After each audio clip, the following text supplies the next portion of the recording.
नमस्कार, उदय क्लासेज में आप सबों का स्वागत है। पिछले वीडियो में हम लोग साधारण ब्याज और उसके कुछ महत्वपूर्ण सूत्र के बारे में जाने हैं। आइए आज हम लोग साधारण ब्याज के कुछ ट्रिकी सूत्र के बारे में जानते हैं, यानी साधारण ब्याज को कुछ महत्वपूर्ण ट्रिक्स के द्वारा बहुत ही कम समय में हम कैसे ज्ञात कर सकते हैं, इस पर हम ध्यान देंगे। पहला है, यदि कोई धन t समय में r% ब्याज की दर से स्वयं का x गुना हो जाती है तो r क्या होगा, यानी ब्याज की दर क्या होगा। तो यदि इस प्रकार का क्वेश्चन अगर आता है तो r equal to x minus 1 into 100/t, यानी समय। तो यदि हम मान लेते हैं उदाहरण के तौर पे कि यहाँ t 10 वर्ष है, r मुझे मालूम नहीं है, और x यानी कि t समय में r% ब्याज की दर से स्वयं का x गुना हो जाता है, यानी कि x इक्वल टू 2, यानी कि 2 गुना हो जाता है। कोई धन 10 वर्ष में r% ब्याज की दर से, ब्याज जो कि मालूम नहीं है, यदि 10 वर्ष में 2 गुना हो जाता है तो ब्याज की दर क्या होगा। तो उसके लिए हम इस सूत्र के आधार पर हम उसे निकाल सकते हैं। जैसे क्या है, r equal to x minus 1, तो x हम लोग माने हैं 2 माइनस 1 इंटू 100/t, यानी t 10 है तो हो गया 100/10 इक्वल टू 10%। बिल्कुल ही आसान तरीके से इस तरह से हम लोग निकाल सकते हैं। दूसरा है, यदि कोई धन t1 समय में, यानी समय जहां अगर 2 होगा या ब्याज की दर यदि 2 होगा तो उसे t1 t2 और r1 r2 हम उसे मान लेंगे। तो यदि कोई धन t1 समय में स्वयं का x गुना हो जाता है तथा उसी ब्याज की दर से t2 समय में वह y गुना हो जाता है तो t2 ज्ञात करें, यानी कि दूसरा समय जो है वो क्या होगा। यदि कोई धन t1 समय में स्वयं का x गुना हो जाता है तो कितने समय में फिर वो y गुना हो जाएगा। यदि मान लेते हैं कि हमारा t1 जो समय है,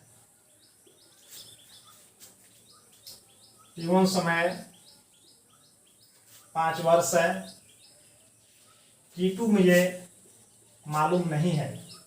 5 वर्ष में ये धन x है गुना, यानी कि 2 गुना हो जाता है, और y यदि हम मान लेते हैं कि 3 गुना। यदि इस तरह का क्वेश्चन यदि आ जाए, यदि कोई धन t1 समय में यानी 5 वर्ष में स्वयं का x गुना है, यानी 2 गुना हो जाता है, तो उसी ब्याज की दर से t2 समय में, मतलब कितने समय में 3 गुना हो जाएगा। तो उसके लिए हम इस सूत्र पर हम लोग निकाल सकते हैं। तो t2 यानी दूसरा जो समय है उसके लिए y माइनस 1, तो y हम यहाँ मान लिए हैं कि 3 गुना है, तो y minus 1 by x minus 1 equal to t1 है। तो y हम मानने हैं 3 तो माइनस 1, x है 2 तो माइनस 1 इंटू t1 क्या है 5 है, तो क्या हो जाएगा 2/1 to 5 इक्वल टू 10%। कोई दिक्कत नहीं। तो यदि इस तरह का प्रश्न आता है तो हम लोग इस ट्रिक के अनुसार आसानी से उसे हल कर सकते हैं।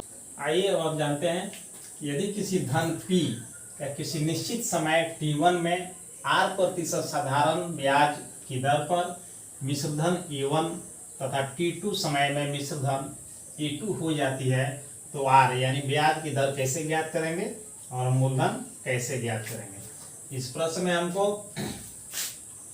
P मूलधन ज्ञात नहीं है और r यानी ब्याज की दर ज्ञात नहीं है। तो t1 हमको ज्ञात है, t2 ज्ञात है और a1 ज्ञात है और a2 ज्ञात है। तो पहले हम लोग आर निकाल करके देखते हैं। अगर हम लोग मान लेते हैं पहले ए1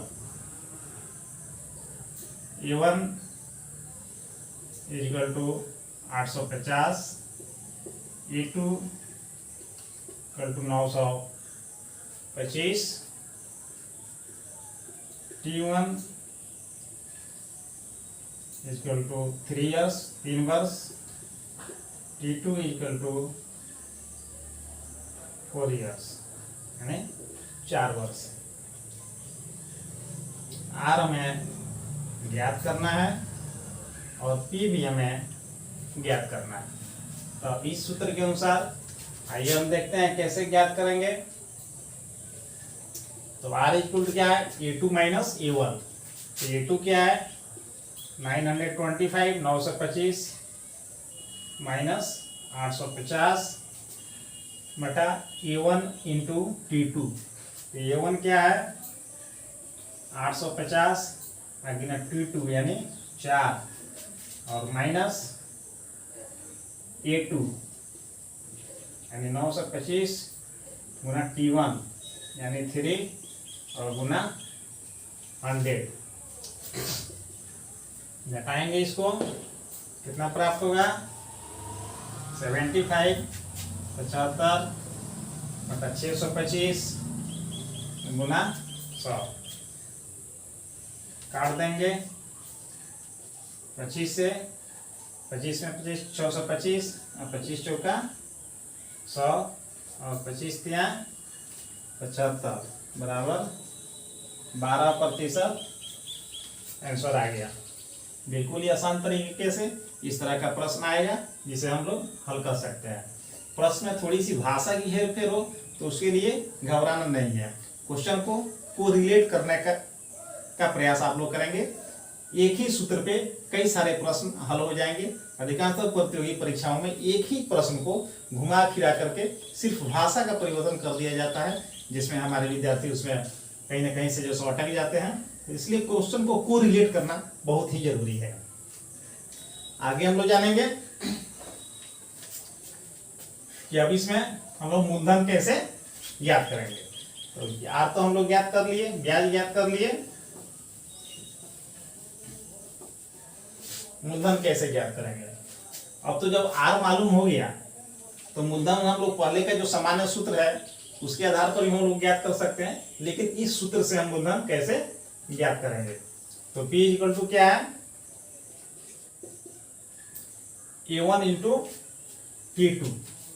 तो A1 क्या है मेरा 850 गुना T2 है 4 minus A2 925 Guna T1 3 by T2 minus T1 तो 4 T2 4 और माइनस T1 3 हो गया। अब इस क्या करेंगे, ये तो घटाएंगे तो 1 हो जाएगा और ये आ जाएगा कितना 625, ये आंसर है। तो इस तरह से हम लोग सीधे तौर पर भी हम लोग इसका मूलधन ज्ञात कर सकते हैं। यदि आप सीधे ज्ञात करना नहीं चाहते हैं तो पहले का जो सामान्य सूत्र है उसके आधार पर भी आप लोग ज्ञात कर सकते हैं। जैसे यहाँ T1 3 इयर्स है और T2 4 इयर्स है और A1 850 है और A2 925 है। तो T1 और T2 में 1 साल का अंतर है 1 इयर्स का। तो 1 वर्ष का ब्याज 925 माइनस 850 75 रुपया। इसी प्रश्न से हमको जो से ज्ञात है। अब हम जानते हैं कि P जो सामान्य सूत्र है मूलधन का उसमें क्या होता है ब्याज गुना 100 यानी 75 गुना 100 बटा समय गुना दर। तो समय कितना हो गया 1 वर्ष और दर 12, जो 12% हम लोग को आया था।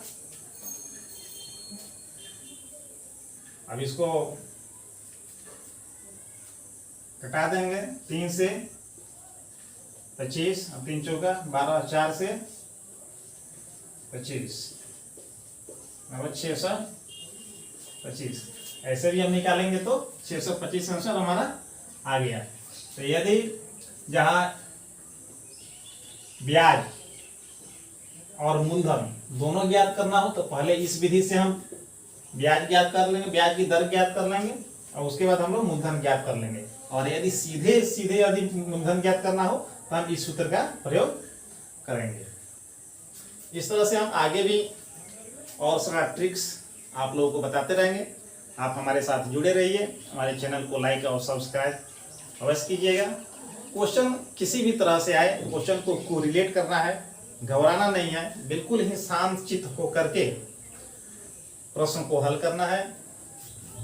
बहुत सारे लोग हैं जो सफलता की 100% गारंटी, यहाँ 100% नंबर लाने की गारंटी, मेरे यहाँ से इतने छात्र सफल हो गए। सफलता की गारंटी हम नहीं लेते या कोई और नहीं लेता। आपकी सफलता आपके हाथों में है। आप अपनी सफलता की गारंटी आप स्वयं ही ले सकते हैं। हम मानते हैं कि भले ही अभी लॉकडाउन की स्थिति है, विद्यालय बंद है, कोचिंग संस्थान बंद है, लेकिन पढ़ने वाले के लिए हर रास्ते खुले हुए हैं। जो अपनी सफलता की गारंटी जो स्वयं लेते हैं जीवन में, वहीं सफल होते हैं। धन्यवाद। अगले वीडियो में फिर मिलेंगे।